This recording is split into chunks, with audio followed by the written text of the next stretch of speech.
Hi friends, नमस्कार, जय हिंद। आज मैं आप सबसे एक ज़रूरी विश्लेषण करना चाहता हूँ और वह विश्लेषण 370 के लेके है।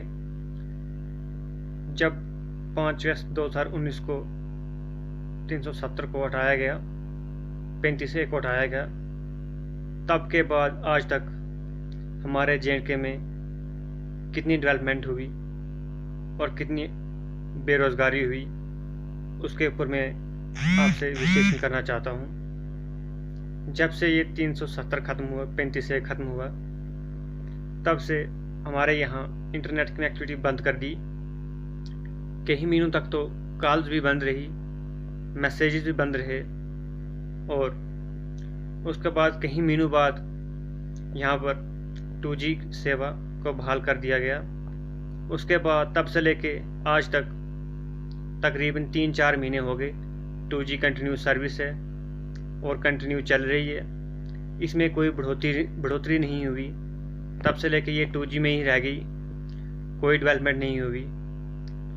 और इससे पहले जब 370 था JNK में, तब भी इस प्रकार के हालात थे JNK में, तब भी गतिविधियाँ होती रहती थी हर एक डिस्ट्रिक्ट में, कश्मीर में ज़्यादातर, जम्मू में तो नहीं।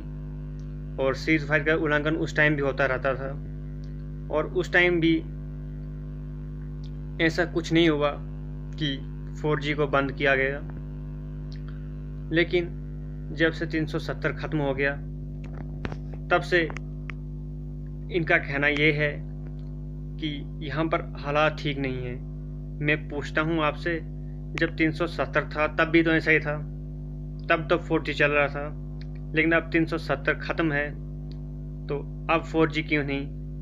उसके बाद अगर आपने कहा कि यहाँ पर डेवलपमेंट होगी, रोज़गार के साधन बढ़ेंगे, नए नए अचीवमेंट्स होंगी, लेकिन जब से 370 ख़त्म हुआ, 35A ख़त्म हुआ, उसके बाद मुझे लगता नहीं कि किसी को भी किसी प्रकार की कोई सहानुभूति मिली हो जिससे वो समझ सकें कि हमारे यहाँ डेवलपमेंट हुई।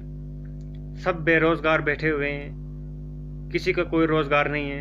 एक तो लॉकडाउन ऐसा बढ़ रहा है कि दिन ब दिन केसेस की तादाद बढ़ती रही है और बढ़ती जा रही है। इस प्रकार क्या डेवलपमेंट आप हमारे साथ कर रहे हो? ना कोई रोज़गार का साधन है यहाँ और ना कोई प्राइवेटाइजेशन है।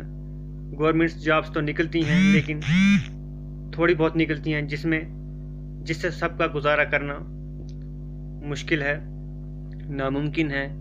और आप डेवलपमेंट की बात करते हो। आजकल तो आपने टैक्सेस भी इतने बढ़ाए हुए हैं। चलो, आपने बताया कि नई गाड़ियों के लिए टैक्सेस ज़रूरी थे बढ़ाने, लेकिन आपने पुरानी गाड़ियों पे भी टैक्सेस बढ़ाए। मैं पूछना चाहता हूँ कि ये जो टैक्सेस हैं, ये एक आम आदमी के ऊपर ही क्यों लगते हैं? आपके ऊपर तो इसका कोई असर नहीं पड़ता।